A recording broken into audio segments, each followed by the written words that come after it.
السلام علیکم مفتی جی صاحب. وعلیکم السلام. جیسے کہ ابھی آپ نے شعر کے بارے میں کہا ہے کہ شعر اگر اسلام کے یعنی کہ خلاف اگینسٹ نہ ہو یا کوئی شرکی الفاظ نہ ہو تو اس میں کوئی حرج نہیں ہے، یعنی کہ ایک اچھا کام ہے. جی جی ابھی ابھی شعر مجھے لفظوں صحیح یاد نہیں، لیکن آپ کو پتہ چل جائے گا اعلیٰ حضرت بریلوی رحمۃ اللہ علیہ کا کہ کون دیتا ہے دینے کو منہ چاہیے، دینے والا ہے سچا ہمارا نبی. اب اس میں ابھی ویسے تو ہم کافی آپ کے میں نے بیان سنے اور ماشاءاللہ یہ دوسرا آپ کا بیان سن رہا ہوں اور میری تو نظر ہی نہیں ہٹ رہی اگر آپ کو بتاؤں تو دل سے کہ ماشاءاللہ بہت ہی پیارا بیان ہے. اور صرف اتنا بھی بتا دیں، آپ نے کافی آپ کے بیان سنے کہ وسیلے سے مانگنا اس میں کوئی حرج نہیں ہے، لیکن اس میں جیسے کہ ابھی کوئی وسیلہ یا شعر میں شاید تفصیل میں جائیں تو شاید یہ بات ہو کہ دینے والا ہے سچا ہمارا نبی، تو اس کے حوالے سے تھوڑا بتائیں کہ یہ نبی سے ہم مانگ رہے ہیں یا اللہ تعالیٰ سے مانگ رہے ہیں، یعنی کہ وسیلے سے مانگ رہے ہیں یا ڈائریکٹ نبی سے مانگ رہے ہیں. دیکھیں ہمارے عقیدے کے مطابق بیٹھ جائیں، وسیلے سے مانگیں اور استغاثہ اور استمداد انبیاء اولیاء بالخصوص نبی پاک صلی اللہ علیہ وآلہ وسلم کی ذات اقدس سے ہو تو وہ بھی ہم جو ہے وہ اللہ کی مدد کا ذریعہ سمجھتے ہیں، اللہ کی مدد کا ان کو مظہر اور ان کا مظہر سمجھ کے ان سے استمداد اور استغاثہ کرتے ہیں کہ اللہ تعالیٰ نے ان کو مدد کرنے کی طاقت اور ان کو تصرف کی طاقت عطا فرمائی ہے. تو اللہ کے نبی ولی سے چاہے وہ دنیا میں حیات اور زندہ سامنے ہو یا یہ عقیدہ اور نظریہ رکھ کے کہ یہ روحانی طور پہ اللہ کی دی طاقت سے تصرف کر کے مدد کر سکتا ہے، یہ اللہ ہی کی مدد سمجھ کے مانگا جاتا ہے. اب نبی پاک علیہ السلام کی بارگاہ اقدس میں حضور کے صحابہ جب آتے وہ چیزیں بھی نبی کریم علیہ السلام کی بارگاہ اقدس سے سوال کر کے مانگتے تھے جو بظاہر حضور کے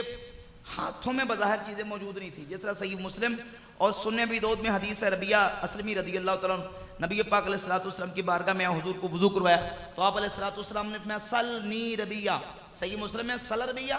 ربیہ مانگو، اور سنن ابی داؤد میں سلنی مجھ سے مانگو. یہاں یہ نہیں فرمایا کہ اللہ سے مانگو اللہ تمہیں دے دے گا، تو اللہ نے ہی دینا ہے. اب اللہ رب العزت کی مدد کا اگر مظہر اور اس کی مدد کا ذریعہ سمجھ کے بندے سے مانگتا ہے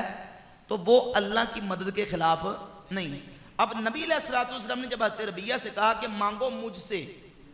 وہاں حضور یہ بھی کہہ سکتے تھے کہ اللہ سے مانگ لو، لیکن کیا کہا؟ سلنی مجھ سے مانگو. اور حضرت ربیہ نے ایک جملہ بھی ایسا نہیں کہا کہ آپ کیسے دے سکتے میں اللہ سے مانگوں گا. حضور ٹھیک ہے خدمت آپ کی مانگنا اللہ سے، انہیں پتا تھا کہ جب نبی سے مانگے گے تو نبی بھی اللہ کی دینے سے دیں گے،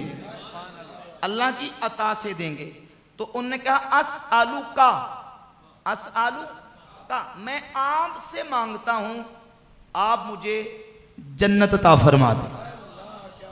اسالو کا مرافقتک فی الجنہ، جنت میں آپ کی رفاقت آپ سے مانگتا ہوں. تو آپ صلی اللہ علیہ وسلم نے فرمایا او غیر ذالک، یعنی یہ جنت تو مل گئی اور مانگ، اور کیا مانگنا چاہتے.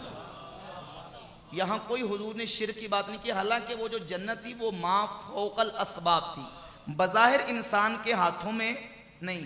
یعنی کوئی 2 4 10 50 روپے نہیں تھے، بلکہ وہ جنت تھی وہ تو انسان کی جو نا وہ سوچ سے بھی برال ورا ہے. تو حضور علیہ السلام نے عطا فرمائی. پھر نبی پاک علیہ السلام کے وصال اقدس کے بعد حضرت بلال بن حارث المزنی رضی اللہ تعالیٰ حضور کے مزار پر انوار پہ گئے. مصنف ابن شعبہ میں، دلائل النبوہ میں، حدیث کی درجنوں کتابوں میں حافظ ابن کثیر نے صحیح کہا، امام ابن حجر اسقلانی نے اس کو صحیح کہا، اور حدیث میں بھی حمد تعالیٰ سند صحیح کے ساتھ ہے کہ نبی پاک علیہ السلام کے صحابی حضور کے مزار پر انوار پہ گئے اور عرض کی یا رسول اللہ آپ کی امت ہلاک ہونے کے قریب ہے،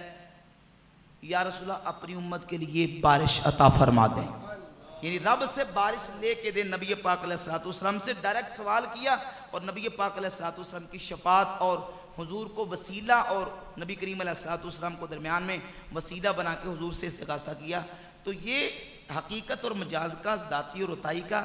فرق رکھ کے ہمارے اکابر علماء ہمارے صوفیہ نے یہ بات کی ہے. اور نبی علیہ السلام کی ذات اقدس کے بارے میں جس طرح اعلیٰ رحمۃ اللہ علیہ نے کہا کہ مانگیں گے مانگے جائیں گے، منہ مانگی پائیں گے، سرکار میں نہ لا ہے نہ حاجت اگر کی ہے، یہ بھی ایک حدیث کا ترجمہ ہے. جس طرح میں نے اشارہ کیا مولا علی رضی اللہ تعالیٰ عنہ نے ایسے حدیث کو بیان دیا کہ نبی پاک علیہ السلام کی بارگاہ میں جب بھی آ کے کوئی سوال کرتا تھا حضور نے کبھی بھی کسی کو لا